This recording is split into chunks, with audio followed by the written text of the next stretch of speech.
आजमाइशें और मसाइब ज़मीन पर बराबर उतरते हैं, उसके सामना करने वाले दो तरह के लोग होते हैं। एक ईमान वाले जो अल्लाह की इताअत और फर्माबरदारी करते हैं, और दूसरे अल्लाह रब्बुल इज़्ज़त के नाफरमान। मुसीबत एक ही होती है, लेकिन ईमान वालों के लिए वो गुनाहों की बख्शिश और दर्जात की बुलंदी का बायस बनती है, और नाफरमानों के लिए वो सजा होती है। अगर वो नाफरमान मुसलमान हो तो उन्हें झंझोड़ने के लिए और वापस लाने के लिए अल्लाह तबारक व तआला मसायब और मुश्किलात नाज़िल फरमाता है, और अगर वो काफिर हो तो फिर उनके लिए वो सजा और अल्लाह की पकड़ होती है। ये मुश्किलात जितनी भी आती हैं, इसके हल के लिए लोग मुख्तलिफ हीले, मुख्तलिफ कोशिशें करते हैं। कोई उसे इनकलाब का नाम देता है, कोई जो है इहतजाज का नाम देता है।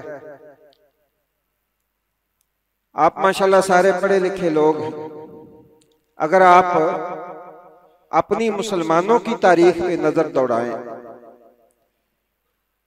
तो शायद 99% एहतजाज और 99% इनकलाब के नाम पे जो शोर शराबा और बदअमनी पैदा की गई, उसका नतीजा मुस्बत की बजाय मनफी ही निकला है।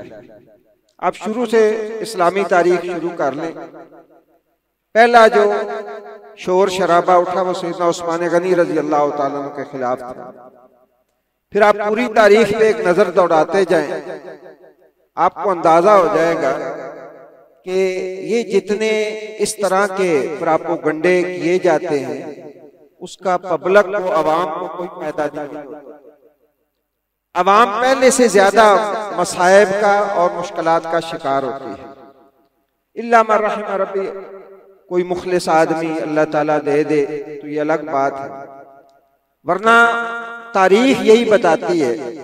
आप अरब दुनिया पे निगाह दौड़ा लें, सदाम क्या, कज़ाफी क्या, ये सारे, और नतीजा क्या है कि हर आने वाला दिन जो है वो मुश्किलात और परेशानियों में इजाफे का बायस बनता है। ऐसे मसाइब का हल एक कुरान ने भी बताया है, दीन ने भी बताया है। वो ये है कि जब ऐसे मसाइब और मुश्किलात से कौमें दो चार हों तो अल्लाह की तरफ रुजू करें। खुसूसन माली जो परेशानियां हैं, माली जो मुश्किलात हैं, उनका हल इन चीजों के अंदर नहीं है जिन चीजों के अंदर हम हल तलाश करते हैं। आप कहेंगे मौलवी नु की पता है, कायद, लीडर, एहतजाज के नाम पे अपने आप को बहुत जो है वो नुमाया करते हैं और बहुत कुछ हासिल करके चले जाते हैं, लेकिन मेरे और आप जैसे लोगों का दामन फिर भी खाली रहता है। हमारे लिए अगर कोई चीज मुफीद और कारगर हो सकती है तो वो अल्लाह की जात की तरफ रुजू है। अल्लाह ताला ने कुरान मजीद में ये फरमाया है, फलौला इज़ जाअहुम बाअसुना तज़र्रअ, क्यों ना ऐसा हुआ कि जब हमारी तरफ से कोई मुसीबत, कोई परेशानी, कोई तकलीफ उनके ऊपर आई तो तज़र्रअ, वो गिड़गिड़ाते, अल्लाह की तरफ पलटते, अल्लाह से आहोजारी करते। लेकिन क्या हुआ, इसके बरअक्स कसत कुलूबुहुम, उनके दिल और ज्यादा सख्त हो गए, और शैतान ने उनके करतूत और उनके अमाल मुज़य्यन करके उनके सामने रख दिए और उसके पीछे चल पड़े।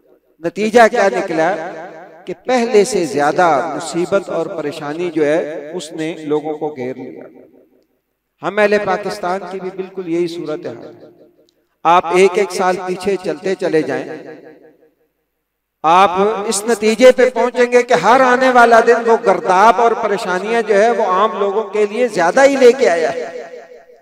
इसलिए कोई अगर शख्स ये समझता है कि हम अपने तरीके से और इस अंदाज से हम इस्लाह कर लेंगे, तो इस्लाह कभी फसाद और दंगा फैलाने से कौमों के हालात कभी बेहतर नहीं हुए। अपनी अमलाक, अपनी प्रॉपर्टियां उनको नुकसान पहुंचाने से, अपने कारोबार बंद करने से, अपना सब कुछ तबाह करने से कभी हालात बेहतर नहीं हुए। हालात की बेहतरी का सबसे बेहतरीन तरीका यही है कि हर फर्द अपनी इस्लाह की कोशिश करे। आप सोच रहे होंगे कि मैं एक बंदा अगर ठीक भी हो जाऊं तो इतना मुआशरा जो है वो खराब है, वो कैसे ठीक हो? असल बात यह है कि मैं और आप खुद ठीक नहीं हो रहे। कहते हैं कि किसी इलाके के अंदर खराबी पैदा हो गई तो वहां जो सरदार था उसने कहा कि एक ड्रम रखा कि सारे बंदे 1-1 किलो जो है ना वो इसके अंदर दूध डाल के जाए। हर बंदा जो है ना वो गिलास पानी का ही उसने कहा कि डालना उस वक्त जब कोई दूसरा ना देख रहा हो। तो हर बंदे ने कहा मेरे 1 गिलास नाल की बनना है। सुबह जब खोला तो पानी से ड्रम भरा हुआ था, दूध का एक कतरा भी उसके अंदर नहीं था। यही हालत हमारी। हम में से हर शख्स ये समझता है कि ठीक है मेरे से क्या होता है, मैं अगर 4 पैसे रिश्वत ले भी लूंगा तो उससे क्या फर्क पड़ता है, इतना बड़ा सिस्टम है, लाखों लोग।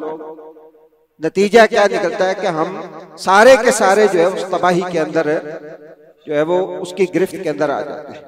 अल्लाह ताला ने जो हल बताया वो यही है, फलौला इज़ जाअहुम बअसुना तज़र्रऊ वलाकिन कसत कुलूबुहुम। क्यों ना ऐसा हुआ कि जब मुसीबत पड़ी तो लोग अल्लाह की तरफ गिड़गिड़ाते, अल्लाह की तरफ आते। तो अल्लाह ताला ने एक मकाम पे फरमाया वो नीचे से भी खाते, ऊपर से भी खाते। अल्लाह आसमान से भी देता, जमीन से भी देता। वमन यत्तकिल्लाह यजअल लहू मखरजा व यरज़ुक़हू मिन हैसु ला यहतसिब। रिज़्क़ के मामले में अगर आप अपनी माशी हालत ठीक करना चाहते हैं तो अल्लाह का तकवा जरूरी है। आप दुनिया जहान की इन्वेस्टमेंट ले आए, दुनिया जहान के खजाने ला के अपने मुल्क में डाल दें। अल्लाह की कसम अगर अल्लाह का डर नहीं है, अल्लाह का तकवा नहीं है, परहेजगारी नहीं है तो आप ठीक नहीं कर सकते। जो हल अल्लाह और उसके रसूल ने बताया है वही हल इसका मुमकिन है, इसलिए कि इस कायनात को बनाने वाली जात अल्लाह रब्बुल इज्जत की है। तो हमें कम अज कम बहसियत फर्द हर शख्स को ये कोशिश करनी चाहिए कि मैं इस इस्लाह का आगाज अपनी जात से करूं। देखें मेरी और आपकी कुल कायनात जो है ना वो अपनी जात है। जब मेरी और आपकी आंखें बंद हो जाएंगी ना तो मेरे आगे जो जहान खुलेगा वो मेरा होगा, आपके आगे जो खुलेगा उसका हिसाब आपके पास। बाकी जो पीछे आप छोड़ जाएंगे शायद कोई आपको याद करने वाला भी ना हो। पोते तक शायद आपको कोई जानता हो हमारा दादा था, उसके बाद आपकी कब्र पे भी कोई नहीं जाएगा।